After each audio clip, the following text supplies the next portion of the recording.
Okay guys, pag-ibig ito ng mga Scorpio. Tingnan natin, Scorpio. December 19, 2024. Sa mga Scorpio, I need message sa kanila ngayong December 19, 2024. At advance Merry Christmas sa inyo guys. Okay, Scorpio, I need message dito para sa inyo ngayong December 19. Tingnan natin ang inyong message. I need 3 message. Message mo sa mga Scorpio ngayong December 19, 2024. Someone is umalis na. Someone is umalis sa situation. Meron pa kasi siyang gustong gawin sa buhay. Bukod dito sa pag-ibig na to, may gusto pa siyang patunayan. So, kailangan niya na munang lumisan sa pag-ibig na to. Okay. Scorpio, December 19, 2024.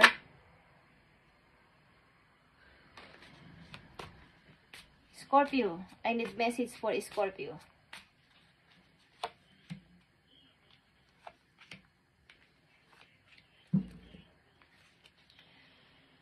Okay, third party situation is meron sa inyong involved sa third party. Scorpio, you have to observe. Gulong-gulo ka sa iyong kasalukuyan. Hindi ka makapag-decide because meron kang new love, okay? A new chapter begins. Whether it's with a new partner or in a current relationship. Naguguluhan ka because may dalawa kayatang taong pinagpipilian. Scorpio, may new love kang tumating at mayroon ka ng kasalukuyang iniibig, maybe. Okay. Justice is here. Justice. Ito ay pagbabalansi sa truth and kung magkakapag-desisyon ka ng tama o mali. Babalansi mo yung kailangan magbalansi ka kung fair yung dapat yung magiging decision mo o magiging unfair. Because of, nakikita nyo tong pay attention to the red flags.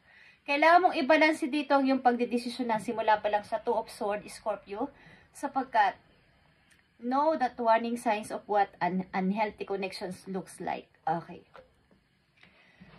Sapagkat isa sa mga pagpipilian mo o pinipili mong person ay unhealthy, maaring yung current mong relation ay unhealthy na, at may new love kang dumarating. So, kailangan mo ditong i-balance ang iyong emotion.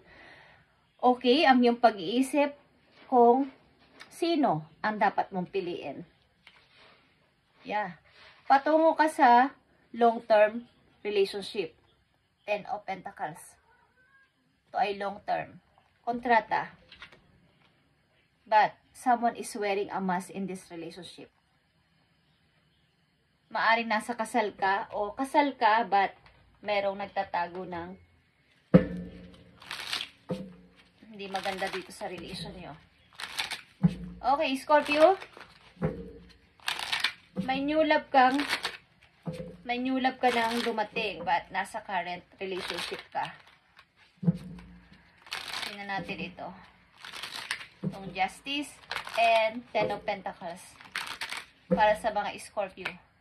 Justice and 10 of Pentacles, ano to, sa mga Scorpio? Justice and 10 of Pentacles.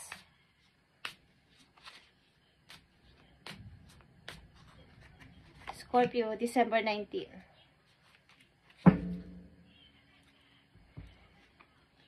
Next couple of the months. Okay, next couple of months is kailangan ka makapag-desisyon dito sa mga susunod na buwan. Kung ano ang iyong kung anong makukumbinsi mo sa sarili mo.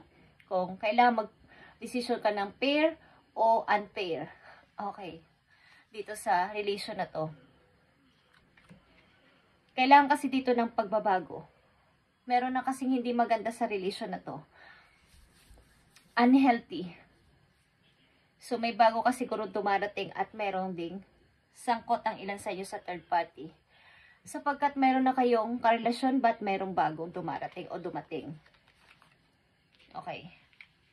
July 21, something na may nangyari. Or ang person na to is nakasal sa inyo ay pinanganak ng July 21. Cancer energy. Okay.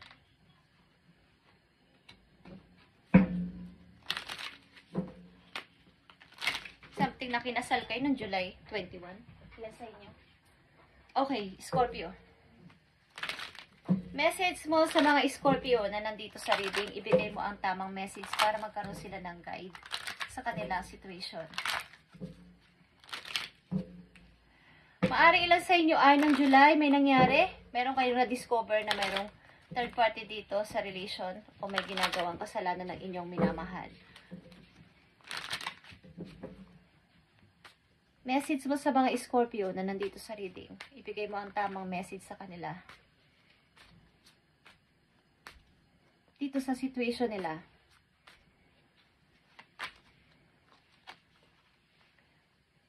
Count all your blessings, Scorpio, even the small ones. Show gratitude and appreciation for all that you have in your life and all that has yet to come into it. Your best days are still ahead of you. Isn't that a wonderful thought? Okay. Maaaring kayo ay sagana sa kapirahan, guys. But sa inyong relation ay hindi. Merong hindi maayos ang pakikitungo sa inyo na inyong karelasyon. Maaring may third party dito sa inyong pamilya, sa inyong kasal, but maayos ang inyong pamumuhay. Maaring hindi mo to na-appreciate sapagkat merong hindi maganda sa inyong samahan. Maganda man ang inyong, kumbaga marami paparating o dumarating na blessing sa inyo, but hindi naman maganda ang inyong relasyon ng tao na to. Sapagkat ito ay, maaaring ito ay kasal. Okay, Scorpio? Tingnan natin ang message pa for you. Learn to ride the waves of life, Scorpio. When faced with difficult times, you can either fight against the current or go with it. So ask yourself, what is to be gained by depleting your energy? Fighting against it? Don't do that to yourself. Okay. Kailangan mong matuto sa waves ng life. Pag sumabay ka sa agos ng situation.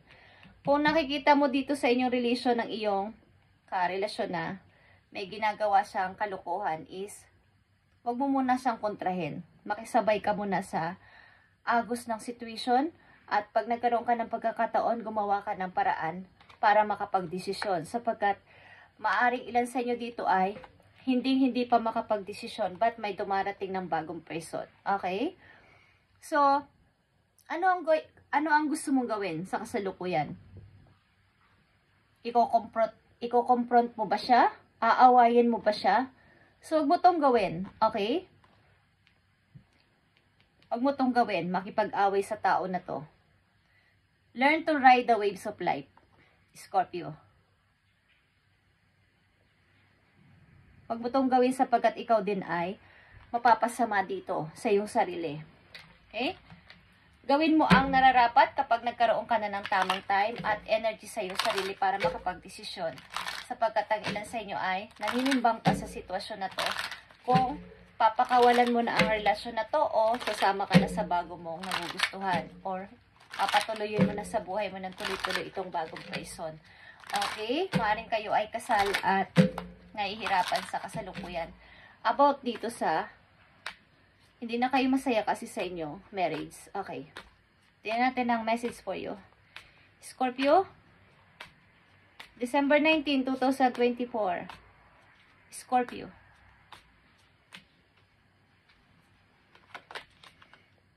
Yeah.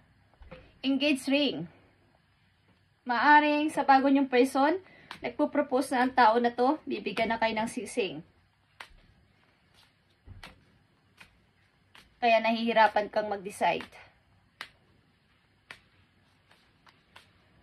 Kung hindi pa to kasal, maaring kayo ay naka-engage na, but may bagong person na dumarating o nandyan. Hindi na maganda tong relasyon nyo sapagkat mayroon ng halong third party. Kailan sa inyo, Scorpio? Tingnan natin ang isa pang message for you. The Runner. Okay, guys. Running away. Sa umpisa pa lang, sabi ko sa inyo, someone dito ay mag-aalis o mag-walk away. Mag-walk away. Pagamat may love pa siya. Sapagkat, kailangan ditong i-let go isang taong hindi na maaring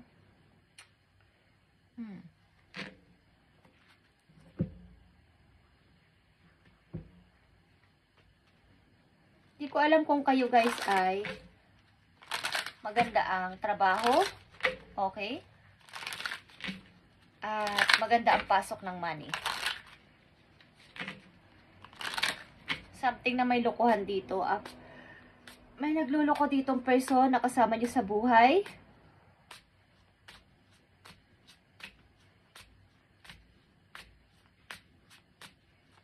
Message for Scorpio pa dito. Bagamat maganda ang inyong pamumuhay is, hindi naman maganda ang inyong relasyon sa person na to. Isang message pa dito para sa kailang para magkaroon sila ng kaalaman sa kanilang situation. Scorpio. Okay. You need to teach people how to treat you by being clear on what you will or won't allow. Okay. Kailangan nyo muna magkaroon ng separate ng tao na to. Turuan ng leksyon ang tao na to kung paano kayo i-treat sa ayon sa pag-treat nyo sa kanya. Okay? Ayon sa pagtrato nyo sa kanya, kailangan ganun din ang pagtrato niya sa'yo, Scorpio. Turuan nyo muna ang tao na to kung kayo ay engaged na nito, tao na to, at mali ang ginagawa sa inyo o mali ang ginawa sa inyo is, turuan nyo muna siya ng kung paano nila kayo itrato bilang isang kayo. Respeto. Okay? Bigyan nyo muna ng boundaries ang inyong relasyon. Maaring kayo ay may bago ding nakilala at nahihirapan sa kasalukuyan to decide kung iiwanan nyo na tong inyong karelasyon na to. Okay, Scorpio, thank you and God bless. Ito inyong reading ngayong December 19 about sa inyong pag-ibig. Thank you and God bless.